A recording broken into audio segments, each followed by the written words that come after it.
Hey, welcome back to Fluent English Talks. I'm Ben. And I'm Anna. Episode 8, midway through week 2. And today, we're going somewhere really interesting. Today's topic connects directly to what we talked about yesterday, how native speakers really talk. Because yesterday we talked about what they say differently. Today we're talking about how they say it differently. The sounds, the connections, the way words blur and blend into each other in real English speech. This is called connected speech, and it sounds complicated, but we're going to make it very simple today. Very simple and very practical, because once you understand connected speech, so much of what used to sound like fast, blurry, impossible English suddenly starts to make sense. It's like putting on glasses for the first time. Everything sharpens. I love that image. Let's get into it. Okay, Ben, let's start from the beginning. What exactly is connected speech? So, connected speech is what happens to individual words when they're spoken together in a natural flowing sentence. In isolation, every word sounds clear. You say want, you say to, you say eat, 3 separate clear words. But put them together at normal speed and you get Wanna eat. 2 sounds, barely recognizable as 3 words. And that transformation, from the isolated form to the connected form, that's connected speech, and it happens constantly in natural English. Constantly. Every sentence, every conversation. It never stops. So it's not an exception, it's the rule. It is absolutely the rule. And understanding that, accepting that connected speech is just how English works, is the first step to dealing with it. Okay, so what are the main things that happen in connected speech? Walk us through them. All right, so there are a few key processes, and I want to give each one a name, not because you need to memorize terminology, but because naming things makes them easier to spot. Names help. They do. Okay, process 1. Linking. This is the most common one. Linking happens when one word ends in a consonant sound and the next word starts with a vowel sound. The consonant moves. It attaches to the vowel. Can you give an example? Sure. Pick it up. In slow, careful speech, pick it up. 3 words, 3 separate sounds. But in natural speech, pick it up. The K from pick links to the I in it. It becomes one smooth sound. Pick it up, like one word almost. Almost. And another one, turn it off, becomes turn it off. Or come on in becomes come on in. The words flow into each other. And once you know this is happening, you start hearing it everywhere. Everywhere. It's one of those things you can't unhear once you notice it. And that's a good thing, because now you can shadow it. Now you can imitate it. Okay, process 2? Process 2, elision. This is when a sound disappears completely, vanishes. The word is there, but one of its sounds just drops out. Which sounds disappear most often? The T and D sounds mostly, especially when they appear between 2 consonants. So last night, in careful speech, you hear the T, last night. But in natural speech, last night, the T is gone. Last night. You'd never know it was missing. Exactly. Or next day becomes next day. Old friend becomes old friend.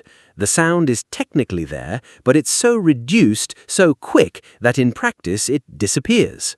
And if you're listening for the full, careful pronunciation, you miss it. Your brain is waiting for a sound that never comes. And that's when comprehension breaks down. Not because you don't know the word, but because you're expecting a sound that the speaker isn't making. So training your ear to expect elision, to be okay with missing sounds, that's a real skill. A real and important skill. And again, shadowing is the fastest way to build it, because you're not just noticing the missing sound, you're reproducing it. Or rather, you're learning not to reproduce it. You're learning to leave it out, just like a native speaker does. Exactly. Process 3, assimilation. This one is fascinating. Assimilation is when one sound changes because of the sound next to it. The two sounds influence each other. They affect each other. Right, so the most common example, don't you, in careful speech, don't you, two clear words, but in natural speech, doncha. The T and Y sounds blend together into a ch sound. Don't you know? I've heard that so many times and never thought about what was happening.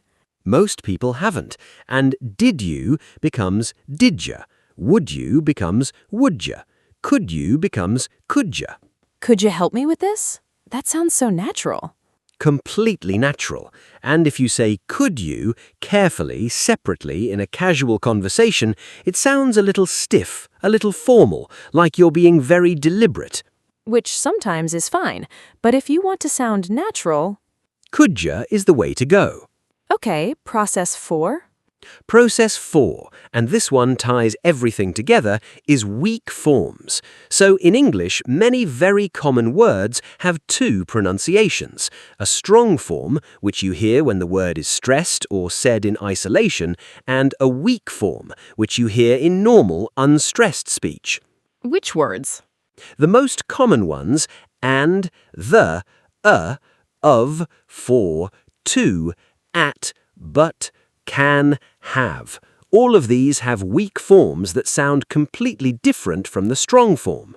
So and, which we all know, becomes almost just a quick N sound. Fish and chips, salt and pepper. Exactly.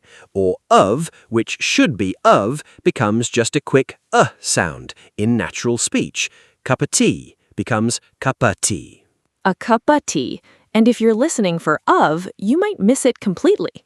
You might hear a sound you don't recognize and think, what was that word? And it was just of, a word you've known since day one. That's such a common experience for learners. They know the vocabulary, they know the grammar, but the sounds are so reduced that nothing sounds familiar. And this is the gap that connected speech training closes. You're not learning new words, you're learning the real sound of words you already know. That's such an important distinction. It's not about vocabulary, it's about sound. Always about sound at this level. Always. Okay, I want to ask something practical. Should learners try to use connected speech themselves, or just learn to understand it? Both, but in stages. First, focus on understanding. Train your ear. Shadow conversations with lots of connected speech. Get comfortable hearing it. Don't try to produce it consciously at first. Right, because if you're consciously thinking, okay, I need to link this consonant to this vowel, you'll slow down and the whole thing falls apart. It has to be automatic. And it becomes automatic through... Shadowing, repetition, exposure. Over time, your mouth starts doing it naturally. You start saying wanna without deciding to do it. You start linking sounds without thinking about it. It just happens. It just happens, because you've heard it and said it so many times that it's become the path of least resistance, the natural way your mouth wants to move. The path of least resistance. I like that. Language always finds the path of least resistance. Connected speech is just English doing what every language does, taking the easiest, most efficient route from thought to sound.